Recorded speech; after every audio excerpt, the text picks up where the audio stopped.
பாகம் என்பது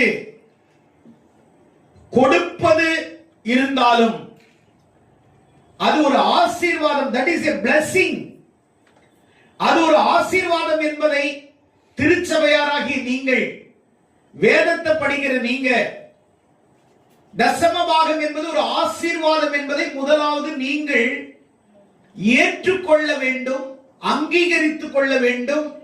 ஆசையாக அதை நீங்கள் நம்பி அணைத்துக் கொள்ள வேண்டும்.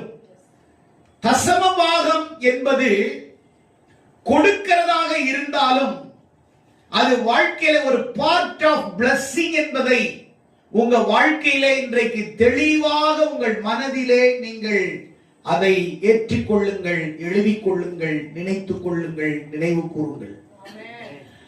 எனக்கு தர எல்லாத்திலையும் நான் தசமபாகம் கொடுக்கிறேன் அப்படின்னு சொல்லிட்டு போறார்.